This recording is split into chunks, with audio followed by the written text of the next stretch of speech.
Hello all, welcome to Kerala stock market guide. അപ്പോൾ good morning. അപ്പോൾ കഴിഞ്ഞ ഒരാഴ്ചയായിട്ട് നമ്മൾ ട്രേഡ് ചെയ്യുന്ന അളവ് അല്പം കുറച്ചിട്ടുണ്ടായിരുന്നു. കാര്യം Nifty all time high range എത്തുമ്പോഴത്തേക്കും മാർക്കറ്റിൽ ഞാൻ കുറച്ച് കാര്യങ്ങൾ കുറച്ച് ഒരു പുൾ ബാക്കുകൾ അല്ലെങ്കിൽ ഒരു സെൽ ഓഫുകളെല്ലാം പ്രതീക്ഷിച്ചുകൊണ്ട് തന്നെ നമ്മുടെ പൊസിഷൻസ് എല്ലാം ഏകദേശം കുറച്ചിട്ടുണ്ടായിരുന്നു. ആൻഡ് മാർക്കറ്റിൽ ഒരുപാട് സ്ട്രെങ്ത് ഉണ്ടെന്നുള്ള രീതിയിലൊക്കെ സൂചിപ്പിച്ച് അപ്സൈഡ് പോകുമെങ്കിലും തിരിച്ച് വീണ്ടും മാർക്കറ്റിൽ പല സ്റ്റോക്സിലും സ്ട്രെങ്ത് കാണിക്കാത്തൊരവസ്ഥ മാർക്കറ്റിൽ കണ്ടിന്യൂ ചെയ്തിരുന്നതുകൊണ്ടാണ് നമ്മൾ അധികം ട്രേഡ്സ് ഒന്നും പുഷ് ചെയ്യാതെ വെയിറ്റ് ചെയ്തിരുന്നത് അല്ലേ. അപ്പോൾ നമുക്ക് ഇന്നത്തെ ഗ്ലോബൽ മാർക്കറ്റ് അനലൈസ് ചെയ്യാം. ശേഷം നിഫ്റ്റി, ബാങ്ക് നിഫ്റ്റിയും ആൻഡ് ടോട്ടൽ കുറച്ച് സ്റ്റോക്സിനെ കുറിച്ചുള്ള ഡിസ്കഷൻ നടത്താം. ഓക്കെ, അപ്പോൾ ഇന്നത്തെ പ്രീ മാർക്കറ്റ് സെഷനിൽ ഫസ്റ്റ് കാര്യങ്ങൾ നമുക്ക് മുൻപോട്ട് വയ്ക്കുന്നത് ഡോ ജോൺസ് ഫ്യൂച്ചർ, S&P 500, നാസ്ഡാക്ക് എന്നിവയുടെ ലെവൽസ് ആണ്. അപ്പോൾ നിങ്ങളോട് നോക്കുകയാണെങ്കിൽ തന്നെ ഗ്ലോബൽ മാർക്കറ്റ്സ് അത്യാവശ്യം ന്യൂട്രൽ ലെവലിൽ ട്രേഡ്സ് ആണ് ക്ലോസ് ചെയ്തേക്കുന്നത് പലയിടത്തും. And Dr John's future trade ചെയ്യുന്നത് നെഗറ്റീവിലാണ് എന്നുള്ള കാര്യം നിങ്ങളൊന്ന് മനസ്സിലാക്കി വെച്ചേക്കുക, മൈൻഡിൽ വെച്ചേക്കുക. യൂറോപ്യൻ മാർക്കറ്റ്സ് നോക്കുകയാണെങ്കിൽ തന്നെ നെഗറ്റീവ് ആണ്. ആൻഡ് ക്ലോസിങ്ങിന് ശേഷം നമ്മൾ കുറച്ചൊന്ന് വെയിറ്റ് ചെയ്യേണ്ട അവസ്ഥയുണ്ട്. അതായത് തിങ്കളാഴ്ചത്തെ ട്രേഡിംഗ് ഡേ എങ്ങനെയായിരിക്കുമെന്ന് നമുക്ക് ഏകദേശം ഒരു ധാരണ യൂറോപ്യൻ മാർക്കറ്റ്സിൽ നിന്ന് കിട്ടത്തില്ല. നെഗറ്റീവ് ക്ലോസിംഗ് തന്നെയായിരുന്നു. സോ ആൻഡ് ഗിഫ്റ്റ് നിഫ്റ്റി നോക്കുകയാണെങ്കിൽ തന്നെ നിലവിൽ ഇപ്പോൾ -13 റേഞ്ചിലാണ് ട്രേഡ് ചെയ്യുന്നത്. അത് ഗ്ലോബൽ മാർക്കറ്റിൽ ഉണ്ടായ ഒരു സെൽ ഓഫിന്റെ കണ്ടിന്യൂവേഷൻ ആയിരിക്കാം. മേ ബി അതുകൊണ്ടാവാം ഗിഫ്റ്റ് നിഫ്റ്റിയിൽ ഒരു ചെറിയ സെൽ ഓഫ് നടക്കുന്നത്. ബട്ട് കാര്യമില്ല, നമുക്കറിയാം എന്തായാലും ജസ്റ്റ് ഇതൊരു ഇനിഷ്യൽ ആയിട്ടുള്ള സ്റ്റേജസ് മാത്രമാണ്. അപ്പോൾ അതുകൊണ്ട് അത്രയും പേടിക്കേണ്ട അവസ്ഥകളൊന്നുമില്ല. ബാക്കി ഏഷ്യൻ മാർക്കറ്റ്സ് നോക്കുകയാണെങ്കിൽ ഹാങ്സെങ്ങും തായ്വാൻ വെയ്റ്റഡ് എല്ലാം പോസിറ്റീവ് ആയിരുന്നു. തായ്വാൻ വെയ്റ്റഡ് പോസിറ്റീവ് ആണ്. സോ നമുക്ക് ഗ്ലോബൽ മാർക്കറ്റ്സിൽ നിന്ന് കിട്ടുന്ന ന്യൂട്രൽ സെന്റിമെന്റ് ആണ്. അതുകൊണ്ട് തന്നെ നമുക്ക് ബാക്കി നിഫ്റ്റി ആൻഡ് ബാങ്ക് നിഫ്റ്റി ലെവൽസിലേക്ക് ഏകദേശം പോകാം. ഓക്കെ, ഇപ്പൊ നിഫ്റ്റി നമ്മൾ പറഞ്ഞ പോലെ തന്നെ ഏകദേശം വീണ്ടും നമ്മൾ ലെവൽസ് കീപ്പ് ചെയ്ത് തന്നെ മുൻപോട്ട് പോവാം. അപ്പൊ നിങ്ങൾ കണ്ടത് ഇതായിരുന്നു ഹോൾ ടൈം ഹൈ 26,280. അപ്പൊ ആ റേഞ്ച് ബ്രേക്ക് ചെയ്ത ശേഷം മാർക്കറ്റ് ഡൗൺ സൈഡ് വന്നു അല്ലെ. ശേഷം ഇപ്പോൾ നിലവിൽ അടുത്ത ഹോൾ ടൈം ഹൈ എന്ന് പറയുന്നത് 26,335 ആണ്. അപ്പോൾ ആ ഒരു റേഞ്ചിലേക്ക് മാർക്കറ്റ് ഒരു പുഷ് തരാനുള്ള പോസിബിലിറ്റി ഉണ്ടോ എന്ന് ചോദിച്ചാൽ ഉണ്ടെന്ന് തന്നെയാണ് എൻ്റെ ഒരു അഭിപ്രായം. കാര്യം നിങ്ങളിവിടെ നോക്കുകയാണെങ്കിൽ കണ്ടില്ലേ, മാർക്കറ്റ് ഒരു 26,340 റേഞ്ചിൽ നിന്നും താഴെ വന്നു. അത് ചെറിയൊരു പുൾ ബാക്ക് ആയിരുന്നു. കണ്ടില്ലേ, ഇവിടെ നിന്നൊക്കെയുള്ള സെൽ ഓഫുകൾ നമ്മൾ പ്രതീക്ഷിച്ചിരുന്നു. അത് എപ്പോഴും പറയുന്നുണ്ടായിരുന്നു ഹൈ എത്തുമ്പോഴത്തേക്കും മേ ബി ഒരു സെൽ ഓഫ് ഉണ്ടാവാം. അത് നമ്മളെ പോലത്തെ സാധാരണക്കാരൊന്ന് പാനിക് ആവുകയും ചെയ്യും. അപ്പോൾ നിങ്ങൾ നോക്കുകയാണെങ്കിൽ ആ ഹൈയിൽ നിന്ന് മാർക്കറ്റ് സെൽ ഓഫ് നടത്തി. ആൻഡ് ടോട്ടലി ആ ഒരു സെൽ ഓഫിനെ കവർ ചെയ്യാൻ പാകത്തിനുള്ള ഒരു ബുള്ളിഷ് പ്രസൻസ്, ബുള്ളിഷ് കാൻഡിൽസ് മാർക്കറ്റിലേക്ക് വരുന്നുണ്ട്. അപ്പോൾ ഇനി അടുത്ത് നമ്മൾ ശ്രദ്ധിക്കേണ്ടത് ഈ ഒരു ഏരിയ ആണ്. ഈ ഒരു ഏരിയ 26,320 എന്നുള്ള ആ ഏരിയ, ആ ഓൾ ടൈം ഹൈയിലേക്ക് വീണ്ടും ടെസ്റ്റ് ചെയ്യാനുള്ള പോസിബിലിറ്റി ഇവിടെ ഉണ്ട്. അപ്പോൾ മാർക്കറ്റിൽ ആ ഒരു റെസിസ്റ്റൻസ്, ഈ ഒരു സെല്ലിംഗ് ഏരിയ 26,320 എന്ന് പറയുന്നത് മാർക്കറ്റിലെ സെല്ലിംഗ് ഏരിയയാണ്. ആ ഒരു ഏരിയ കടന്ന് കിട്ടിക്കഴിഞ്ഞാൽ മേ ബി ബയേഴ്സിന്റെ പ്രസൻസ് അല്പം ഇൻക്രീസ് ആവാൻ സാധ്യതയുണ്ട്. 26,320 എന്നുള്ള ഏരിയ. അപ്പൊ അതാണ് പ്രധാനപ്പെട്ട സെൽ ഓഫ് സോൺസ്. അപ്പൊ ഈ ഒരു ഏരിയ 26,280 to 320 എന്നുള്ള സോൺസ് മാർക്കറ്റിൽ ഒരു പാനിക് ഉണ്ടാക്കുന്ന ഏരിയയാണ്. പ്രോപ്പർലി അത്രയും വലിയൊരു സെൽ ഓഫ് 26,324 നിന്ന് സെൽ ഓഫ് ഉണ്ടായപ്പോഴത്തേക്ക് മോസ്റ്റ്ലി എത്ര റേഞ്ച് ആണ് മാർക്കറ്റിൽ ഞാൻ ചോദിച്ചാൽ ഒരു 440 പോയിന്റ്സിന്റെ ഡൗൺ സൈഡ് കിട്ടിയ ഏരിയയാണ്. അപ്പോൾ ആ ഒരു ഭാഗത്ത് നിന്ന്, അതായത് ആ ഒരു ഏരിയയിൽ നിന്ന് മാർക്കറ്റ് ഓൾമോസ്റ്റ് 1% ഇടിഞ്ഞിട്ടുണ്ട്.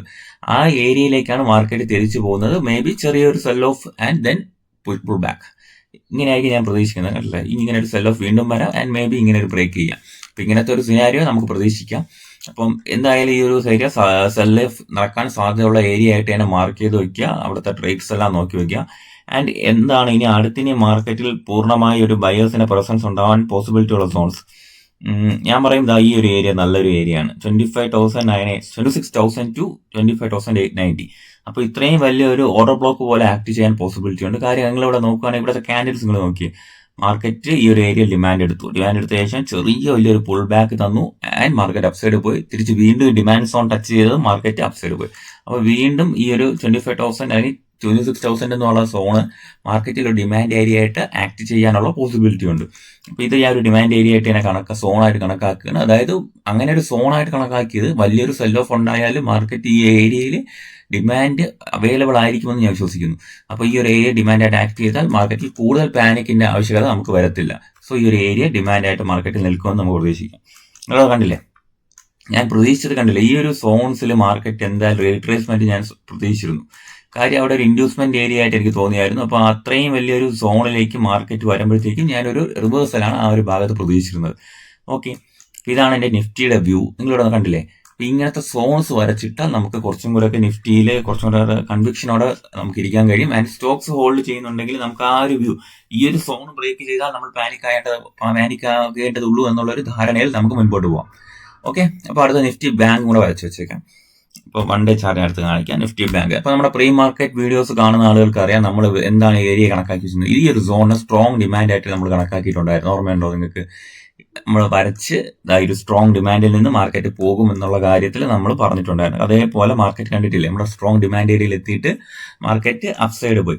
കണ്ടല്ലോ, ഇതാണ് നമ്മൾ മാക്സിമം മനസ്സിലാക്കി തരാൻ ശ്രമിക്കുന്നത്. നമ്മൾ വരച്ചിരുന്ന ലെവൽസ് ബ്രേക്ക് ചെയ്താൽ മാത്രം പാനിക്കിലേക്ക് പോകുക. അല്ലാത്ത പക്ഷം നമ്മൾ എടുക്കുന്ന ഞാൻ എൻ്റെ ഒരു ട്രേഡിങ് ചെയ്യുന്ന കാര്യം എന്ന് പറയുന്നത്, ഞാനിപ്പോൾ ഒരു സ്റ്റോക്ക് വാങ്ങി, അപ്പോൾ ഒരു ഡിമാൻഡ് ഏരിയയൊക്കെ ഞാൻ നിഫ്റ്റിയിൽ വരച്ചിട്ടുണ്ടായിരിക്കും, എൻ്റെ ആ സ്റ്റോക്സിലും വരച്ചിട്ടുണ്ടായിരിക്കും. ആ ഏരിയ ബ്രേക്ക് ചെയ്താൽ മാത്രമേ ഞാൻ പാനിക് ആവുള്ളൂ. അല്ലാത്ത പക്ഷം ഒരു നല്ലൊരു പുൾ ബാക്ക് വന്നാൽ ഞാൻ ഹോൾഡ് ചെയ്യുക തന്നെ ചെയ്യും. അതും അല്ലെങ്കിൽ മേ ബി ഇപ്പോൾ നമ്മളറിയാം, നമ്മളൊരു സ്റ്റോക്ക് വാങ്ങി വലിയൊരു പുൾ ബാക്ക് വന്നു, അപ്പോൾ ഞാൻ നോക്കുന്നത് വലിയൊരു പാനിക്കിൽ വന്ന പുൾ ബാക്ക് ആണോ അതോ ആ സ്റ്റോക്കിനെ ഫണ്ടമെന്റലി വലിയ എന്തെങ്കിലും പ്രശ്നം ഉണ്ടായിട്ട് വരുന്ന പുൾ ബാക്ക് ആണോ നോക്കും. അപ്പോൾ നമ്മുടെ സ്റ്റോപ്പ് ലോസ് അടിച്ചെങ്കിൽ പോലും ഞാൻ ചില സ്റ്റോക്സിൽ ഞാൻ ചെയ്യുന്ന ഒരു സ്ട്രാറ്റജി എന്ന് പറയുന്നത്, ഒരു പാനിക് മാർക്കറ്റിലെ പാനിക്കിലുണ്ടായ പുൾ ബാക്ക് ആണെങ്കിൽ എനിക്ക് ഉറപ്പുണ്ട് ആ സ്റ്റോക്ക് തിരിച്ചു കയറുമെന്ന്. അല്ലെങ്കിൽ ഫണ്ടമെന്റലി ഉള്ള ഒരു പ്രശ്നത്തിന്റെ പേരിൽ വന്ന പുൾ ബാക്ക് ആണെങ്കിൽ ഓക്കെ, നമ്മൾ ആ സ്റ്റോക്സിൽ നിന്ന് ഇറങ്ങുക. മറിച്ച് മാർക്കറ്റിൽ ഉണ്ടാവുന്ന പെട്ടെന്നുള്ള ഒരു ബാങ്ക് നിഫ്റ്റിയിലേക്ക് മൂവ്മെന്റ്സ് കാരണം ഉണ്ടാവുന്ന സെൽ ഓഫ് ആണ് ഞാൻ ആ സ്റ്റോക്സ് ഹോൾഡ് ചെയ്ത് രണ്ടാമതൊരു ഏരിയ ആവറേജ് ചെയ്ത് 1 or 2 month ഹോൾഡ് ചെയ്ത് പ്രോഫിറ്റിൽ ഇറങ്ങാൻ ശ്രമിക്കാറുണ്ട്. സോ പല രീതിയിൽ ഓരോരുത്തർക്കും ഓരോ ട്രേഡിംഗ് ശൈലി ഉണ്ടാവുമല്ലോ, അപ്പോൾ അത് കീപ്പ് ചെയ്യാൻ ശ്രമിക്കാം. അപ്പോൾ നമുക്ക് ഇതെല്ലാം കളയാം. അടുത്ത ഇനി നമുക്കൊരു ഡിമാൻഡ് ഏരിയ ബാങ്ക് നിഫ്റ്റിയിൽ എവിടെയാണ് ഇൻട്രാഡേ ലെവലിൽ വാങ്ങിയിട്ടെന്ന് നമുക്ക് മാർക്ക് ചെയ്തിടാം. ഞാൻ എപ്പോഴും പറയുന്ന ഒരു കാര്യമുണ്ട്, എനിക്ക് കുറച്ചും കൂടെ സ്ട്രക്ചർ വൈസ് പ്രൈസ് ആക്ഷൻ കുറച്ചും കൂടെ ക്ലിയർ ആയിട്ടുള്ളത് ബാങ്ക് നിഫ്റ്റിയിലാണ്. അപ്പോൾ ബാങ്ക് നിഫ്റ്റിയിലുള്ള ഇപ്പോഴത്തെ ഒരു കാര്യം നമുക്ക് എന്താണെന്ന് മനസ്സിലാക്കാം. Bank Nifty all time high break ചെയ്ത് കണ്ടിന്യൂസ് ആയിട്ട് അപ്സൈഡ് പോകാനുള്ള ഇന്റൻഷൻ കാണിക്കുന്നുണ്ട്. ആൻഡ് ഈ ഒരു ഡിമാൻഡ്, ഈ ഒരു ഏരിയയിൽ നിന്ന് മാർക്കറ്റ് എന്താണ് സൂചിപ്പിച്ചത്, ആ ഒരു സെൽ ഓഫ് എന്ന് പറയുന്നത്, ഈ ഒരു സെൽ ഓഫ് എന്ന് പറയുന്നത് ജസ്റ്റ് ഒരു ടൈം ബീങ് ഒരു പുൾ ബാക്ക് ആയിരുന്നു. ആൻഡ് മാർക്കറ്റിൽ ഇപ്പോഴും ബയേഴ്സിന്റെ സ്ട്രെങ്ത് ഉണ്ടെന്ന് ഏകദേശം ഈ ഒരു സെൽ ഓഫിൽ നിന്ന് നമുക്ക് ധാരണയായിട്ടുണ്ട്. അപ്പൊ നമുക്കൊരു 15 മിനിറ്റിലും കൂടെ പോവാം, അല്ലെങ്കിൽ 1 hour ഒന്ന് പോയി നോക്കാം. നമുക്ക് കറക്റ്റ് ഒരു വ്യൂ കിട്ടുമോ നോക്കാം. 1 hour എന്താണ് മാർക്കറ്റിന്റെ അവസ്ഥ നമുക്കൊന്ന് പോയി നോക്കാം. 1 hour ഒരു വ്യൂ നമുക്ക് നോക്കാം. ഓക്കെ, 1 hour കറക്റ്റ് ആണ് മാർക്കറ്റിൽ ഉള്ള വ്യൂ എന്ന് പറയുന്നത്. ഡിമാൻഡ് ഏരിയാസ് കീപ്പ് ചെയ്ത് തന്നെയാണ് മാർക്കറ്റ് പോകുന്നത്. ഓക്കെ, അപ്പോൾ ഇനി മാർക്കറ്റ് ശ്രദ്ധിക്കാൻ പോകുന്ന 60,130, അതായത് 60,130 എന്നുള്ള റേഞ്ച് മാർക്കറ്റ് എന്താ പറയാ ബ്രേക്ക് ചെയ്യാനുള്ള അറ്റംപ്റ്റ് എന്തായാലും ഉണ്ടാവും നമുക്ക് പ്രതീക്ഷിക്കാം. ആൻഡ് സ്റ്റിൽ നമുക്കൊരു ഡിമാൻഡ് ഏരിയ ആയിട്ട് ഒരു ഏരിയ വേണമെന്നുണ്ടെങ്കിൽ ഈ ഒരു സോൺ തന്നെ കൺസിഡർ ചെയ്യും, 59,160. അപ്പോൾ ഈ ഒരു ഏരിയ മാർക്കറ്റ് ബ്രേക്ക് ചെയ്യാത്തിടത്തോളം നമ്മൾ വലിയ പാനിക് ഒന്നും ആവണ്ട. ആൻഡ് നിങ്ങളിവിടെ നോക്കി, ഈ ഒരു ഈക്വൽ ലോസ് ഉള്ള ഏരിയ, ഈ ഒരു കണ്ടില്ലേ, ഇതെല്ലാം ഒരു മാർക്കറ്റ് ലിക്വിഡിറ്റി എടുത്ത ഏരിയാസ് ആയിട്ട് ഞാൻ കണക്കാക്കുകയാണ്. ഈ ഒരു ഏരിയാസ് എല്ലാം മാർക്കറ്റ് ഡിമാൻഡ് ഏരിയ ആയിട്ട് ആക്ട് ചെയ്യാൻ സാധ്യതയുണ്ട്. സോ ചെറിയ പുൾ ബാക്കുകളൊക്കെ വരുമ്പോഴത്തേക്ക് നമ്മൾ പാനിക് ആവാതിരിക്കുക. ഇപ്പോൾ മാർക്കറ്റിൽ നിഫ്റ്റി ബാങ്ക് ആൻഡ് നിഫ്റ്റി എന്ന് പറയുന്നത് അത്യാവശ്യം നല്ല സ്ട്രെങ്ത് കാണിക്കുന്നുണ്ട്, വീക്ക്നെസ് കാണിക്കുന്നുണ്ട് എന്നുള്ളൊരു കാര്യം നമ്മൾ മനസ്സിൽ വെച്ചിട്ടാണ് ട്രേഡുകൾ എടുക്കേണ്ടത്. ഓക്കെ, അപ്പം നിഫ്റ്റിയും ബാങ്ക് നിഫ്റ്റിയും നമ്മൾ അത്യാവശ്യം സ്ട്രെങ്ത് ഉണ്ടെന്നുള്ള കാര്യം പറഞ്ഞിട്ടുണ്ടായിരുന്നു. അപ്പം എന്തിലാണ് സ്ട്രെങ്ത് ഇല്ലെന്ന് എനിക്ക് തോന്നിയെന്നുള്ള കാര്യം പറഞ്ഞുതരാം. നിഫ്റ്റി സ്മോൾ ക്യാപ് ഇൻഡെക്സ്, ഇതിലാണ് എനിക്ക് കുറച്ച് എന്താ പറയുക, ഞാൻ ഇത്തിരി കൺസേൺഡ് ആയിട്ടിരിക്കുന്ന നിഫ്റ്റി സ്മോൾ ക്യാപ് ഇൻഡെക്സിലാണ്. അപ്പോൾ സ്മോൾ ക്യാപ് സ്റ്റോക്സിലാണ് നമ്മൾ കൂടുതൽ പാനിക് ആവാൻ സാധ്യതയുള്ള സാധ്യതകൾ ഉള്ളത് നിലവിൽ.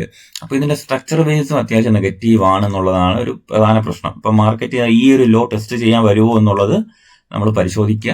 കണ്ടില്ലേ, ഈ ഒരു ലോ മാർക്കറ്റ് മുന്നേ നടന്ന ഒരു വലിയൊരു ബ്രേക്ക്ഔട്ട് ഏരിയ ആണിത്. അപ്പോൾ മാർക്കറ്റ് ഈ ഏരിയയിലേക്ക് വരാനുള്ള പോസിബിലിറ്റി ഉണ്ട്. അതായത് 17,130 നിലവിൽ ട്രേഡ് ചെയ്യുന്നത് 17,490 അല്ലെങ്കിൽ 504 എന്നുള്ള റേഞ്ചിലാണ്.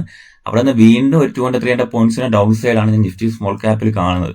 അപ്പോൾ ഈ ഒരു ഏരിയ ടെസ്റ്റ് ചെയ്യാൻ മാർക്കറ്റ് വരാനുള്ള പോസിബിലിറ്റി ഉണ്ട്. ഓക്കെ, ഈ ഒരു ഏരിയ കുറച്ചുകൂടെ പറയുകയാണെങ്കിൽ 17,000 എന്നുള്ള ഏരിയ മാർക്കറ്റ് ടെസ്റ്റ് ചെയ്യാനുള്ള പോസിബിലിറ്റി ഉണ്ട്. അപ്പോൾ നിഫ്റ്റി സ്മോൾ ക്യാപ്സ് ഹോൾഡ് ചെയ്യുന്നവർ അത്യാവശ്യം കെയർഫുൾ ആയിട്ട് തന്നെ ഇരിക്കുക. ഓക്കെ, ഇതിന്റെ പ്രൈസ് ആക്ഷൻ വെച്ച് ഇനിയും ചെറിയൊരു കറക്ഷനും കൂടെ തന്നാലും നമ്മൾ അത്ഭുതപ്പെടേണ്ടതില്ല നിഫ്റ്റി സ്മോൾ ക്യാപ്പ്. കാരണം നിഫ്റ്റി സ്മോൾ ക്യാപ്പ് ഇടിഞ്ഞു കഴിഞ്ഞാൽ അതിന്റെ കൂടെ പല സ്റ്റോക്സ് നല്ല രീതിയിൽ ക്രാഷ് ആവാനുള്ള പോസിബിലിറ്റി ഉണ്ട്. സോ ഈ ഒരു സ്മോൾ ക്യാപ്പ് ഇൻഡെക്സിന്റെ ഒരു സ്ട്രെങ്ത് ഇല്ലായ്മയാണ് ഞാൻ കുറച്ചധികം ദിവസമായിട്ട് കൂടുതൽ സ്റ്റോക്സിലേക്ക്, വേറെ വലിയ സ്റ്റോക്സിലേക്ക് ഞാൻ പോവാതിരിക്കാനുള്ള കാര്യം. ഈ സ്മോൾ ക്യാപ്പ് ഇൻഡെക്സിന്റെയും കൂടെ ഒരു ക്രാഷ് കാരണമാണ്. ഓക്കെ, അപ്പോൾ സ്മോൾ ക്യാപ് സ്റ്റോക്സ് ഹോൾഡ് ചെയ്യുന്നവർ അത്യാവശ്യം ഒന്ന് കെയർഫുൾ ആയിട്ടിരിക്കുക. ഇല്ലാത്ത വശം നമുക്ക് കുറച്ച് പാനിക്കിലേക്ക് നമ്മൾ പോകുന്നതായിരിക്കും. ഇപ്പോൾ ന്യൂസ് പ്രകാരം നമ്മൾ ശ്രദ്ധിക്കേണ്ട സ്റ്റോക്സ് എന്ന് പറഞ്ഞാൽ റിസൾട്ടിൽ Physics Wallah, Fujiyama power systems and നിയോജമിന്റെ ക്വാർട്ടർലി ഏർണിംഗ്സ് വരുന്നുണ്ട്.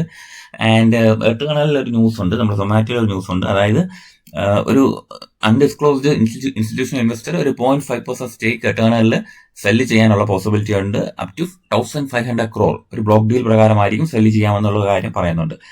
പിന്നെ ബയോകോണിലൊരു ന്യൂസ് എന്ന് പറയുന്നത് കമ്പനീസിന്റെ സബ്സിഡിയറി ആയ ബയോകോൺ ഫാർമയ്ക്ക് ഒരു അപ്രൂവൽ കിട്ടിയിട്ടുണ്ട് USFDA നിന്നും. അതൊരു നല്ല പോസിറ്റീവ് ആയിട്ടുള്ള ന്യൂസ് അവിടെ കിടപ്പുണ്ട്. ഓക്കെ, പിന്നെ പ്രധാനപ്പെട്ട ന്യൂസ് നമ്മൾ നോക്കേണ്ടത് oil and natural gas corporation re appointment കൊടുത്തു എന്നുള്ളതാണ് അരുൺകുമാർ സിംഗിനെ chairman and CEO of ONGC ആയിട്ട്. ഓക്കെ, പിന്നെ കുറച്ച് അപ്പോയിന്റ്മെന്റ് ന്യൂസസ് എല്ലാം അവിടെ ഇവിടെ ആയിട്ടുണ്ട്. പിന്നെ NBCC ഇന്ത്യയുടെ ന്യൂസ് എന്നുള്ളത് കമ്പനിക്ക് 175 റെസിഡൻഷ്യൽ യൂണിറ്റ് ഗ്രേറ്റർ നോയിഡയിൽ സെൽ ചെയ്തു എന്നുള്ള ന്യൂസ് ഉണ്ട് ഈ ഓപ്ഷൻ പ്രകാരം. അതായത് മോസ്റ്റ്ലി 485% ഒരു എമൗണ്ട്, അത്രയും വലിയൊരു എമൗണ്ട് ആണ് അതിൽ നിന്ന് കിട്ടിയത്. പിന്നെ HFCLന് ഒരു എക്സ്പോർട്ട് ഓർഡർ കിട്ടിയിട്ടുണ്ടെന്നുള്ള ഒരു കാര്യമുണ്ട്. മോസ്റ്റ്ലി 656 കോടിയുടെയാണ്.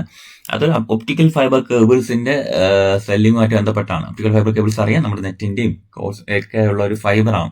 ഓക്കെ, ഉപയോഗിക്കുന്ന ഫൈബറാണ്. അതായത് നമ്മളെ ഇന്റർനെറ്റിന്റെ ഒക്കെ വേണ്ടിയിട്ടുള്ള കണക്ഷൻസ് എടുക്കുമ്പോൾ നിങ്ങൾ ശ്രദ്ധിച്ചിട്ടുണ്ടാകും വീടുകളിൽ വരുന്നത് ഒപ്റ്റിക്കൽ ഫൈബറാണ്. അപ്പൊ അതിന്റെയാണ് പറയുന്നത്. ഓക്കെ, പിന്നെ ഓല ഇലക്ട്രിക് മൊബിലിറ്റി എന്ന് പറയുന്ന കമ്പനി, അതായത് ഓല ഒരു mass delivery of 4650 Bharat cell provider വെഹിക്കിൾസിന്റെ മാസ് ഡെലിവറി പ്രഖ്യാപിച്ചിട്ടുണ്ട് ഓലയെ സംബന്ധിച്ച്. ഓക്കെ, അപ്പൊ എത്രയൊക്കെയാണ് പ്രധാനപ്പെട്ട ന്യൂസുകൾ.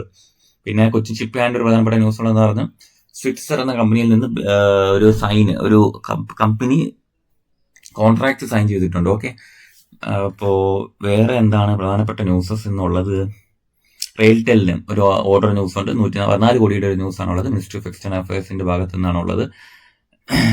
പിന്നെ പ്രധാനപ്പെട്ട ന്യൂസ് ഇതൊക്കെ തന്നെയാണ് ഇന്നത്തെ പ്രധാനപ്പെട്ട. കുറച്ചധികം അപ്പോയിന്റ്മെന്റ്സ് ഇന്ന് പുതിയതായിട്ട് കമ്പനികളിലുണ്ട്. സോ അതെല്ലാം ഒന്ന് ശ്രദ്ധിക്കുക. അപ്പം എന്റെ ഏതെങ്കിലും ഫോക്കസിലുള്ള സ്റ്റോക്കിൽ ഉണ്ടോയെന്ന് ഞാൻ ചോദിച്ചാൽ എനിക്ക് 1-2 സ്റ്റോക്സ് ഒക്കെ എന്റെ ഫോക്കസിൽ വെച്ചിട്ടുണ്ട് ഞാൻ. അപ്പോൾ അത് ഏതൊക്കെയാണെന്ന് ഞാൻ ജസ്റ്റ് ഒന്ന് പറഞ്ഞുതരാം. ഓക്കെ, ഒന്ന് ശ്രീറാം പിസ്റ്റൺ ആണ്. ശ്രീ പിസ്റ്റൺ എന്ന് പറഞ്ഞ കമ്പനി നിങ്ങൾ അറിയാതിരിക്കുമല്ലോ. ശ്രീ പിസ്റ്റൺ എന്ന് പറഞ്ഞ കമ്പനി എന്റെ ഫോക്കസിലുണ്ട്. ശ്രീറാം പിസ്റ്റൺസ് എന്ന കമ്പനി ഞാൻ ഇപ്പോൾ തൽക്കാലം ഒരു കമ്പനി കാണിക്കാം. ശ്രീറാം പിസ്റ്റൺസ് എന്ന കമ്പനി കുറച്ചധികം കാലത്തിന് ശേഷം ഈ കൺസോളിഡേഷൻ വീണ്ടും ബ്രേക്ക് ചെയ്തിരിക്കുന്നു. അപ്പൊ എനിക്ക് ട്രേഡ് ചെയ്യണതിൽ സ്ട്രക്ചർ വൈസ് ഒരുപാട് പ്രശ്നം തോന്നിയ ഒരു സ്റ്റോക്കാണ് ശ്രീ പിസ്റ്റൺ എന്ന് പറയുന്നത്. നിങ്ങളിവിടെ നോക്കുകയാണെങ്കിൽ അത്യാവശ്യം മൊമെന്റം കണ്ടിന്യൂ ചെയ്യുന്നു. പേഷ്യന്റ് ആയ ട്രേഡേഴ്സിന് മാത്രം ക്യാഷ് ഉണ്ടാക്കേണ്ട ഒരു സ്റ്റോക്ക് ആയിരുന്നു കേട്ടോ ശ്രീ പിസ്റ്റൺ എന്ന് പറയുന്നത്. നിങ്ങളിവിടെ നോക്കുകയാണെങ്കിൽ ഈ ഒരു ബേസിൽ നിന്ന് മോസ്റ്റ്ലി 55% അപ്സൈഡ് പോയ ശേഷം ഈ സ്റ്റോക്ക് കൺസോളിഡേഷനിലേക്ക് പോയി. എത്ര കാലത്തെ കൺസോളിഡേഷൻ ആണ് നിങ്ങൾ നോക്കിയത്? ബേസിക്കലി നോക്കുകയാണെങ്കിൽ കുറെ കാലം, അത്രയും ദിവസം ഈ ഒരു സ്റ്റോക്ക് കൺസോളിഡേഷനിലായിരുന്നു. ആൻഡ് മൈനർ ലെവലിൽ നോക്കുകയാണെങ്കിൽ ഓരോ തവണയും കൺസോളിഡേഷൻ ചെയ്ത് തന്നെയാണ് ഈ സ്റ്റോക്ക് പോയത്. ഓക്കെ, അപ്പം കുറച്ച് പേഷ്യന്റ് ആയിട്ടുള്ള ട്രേഡേഴ്സിന് പറ്റിയ സ്റ്റോക്കാണെന്ന് എനിക്ക് പലപ്പോഴും തോന്നിയിട്ടുണ്ട്. കാര്യം ഒരുപാട് കൺസോളിഡേഷൻ നടക്കുന്നുണ്ട്. അപ്പൊ എന്തായാലും പുതിയൊരു റേഞ്ച് ബ്രേക്ക് നമുക്ക് ഇവിടെ ശ്രീ പിസ്റ്റണിൽ ഉണ്ടായിട്ടുണ്ട്. ഒരു ചെറിയ ബേസ് ഏരിയയിൽ നിന്ന് കണ്ടിന്യൂഷൻ. അപ്പൊ ഞാൻ എന്തായാലും ഒരു മൂവ്മെന്റ് ശ്രീ പിസ്റ്റണിൽ പ്രതീക്ഷിക്കുന്നുണ്ട്. ബേസ് ഏരിയയിൽ നിന്ന് വീണ്ടും ബ്രേക്ക് ചെയ്ത സ്ഥിതിക്ക് ഒരു സ്ട്രോങ് മൂവ്മെന്റ് ശ്രീ പിസ്റ്റണിൽ പ്രതീക്ഷിക്കുകയാണ്. അപ്പൊ ലെവൽസ് എല്ലാം നമുക്ക് ടെലിഗ്രാം ഗ്രൂപ്പിൽ ഡിസ്കസ് ചെയ്യാം. അപ്പൊ ഇന്ന് ഈ ഒരു സ്റ്റോക്കാണ് ഞാൻ ഫോക്കസ് ചെയ്യാൻ പോകുന്നത്, മെയിൻലി പുതിയൊരു എൻട്രിക്കായിട്ട്. ഓക്കെ, അപ്പോൾ വൈകിട്ട് പോസ്റ്റ് മാർക്കറ്റ് സെഷനിൽ കൂടുതൽ കാര്യങ്ങൾ നമുക്ക് പഠിക്കാം. ഓക്കെ, അപ്പോൾ താങ്ക് യു.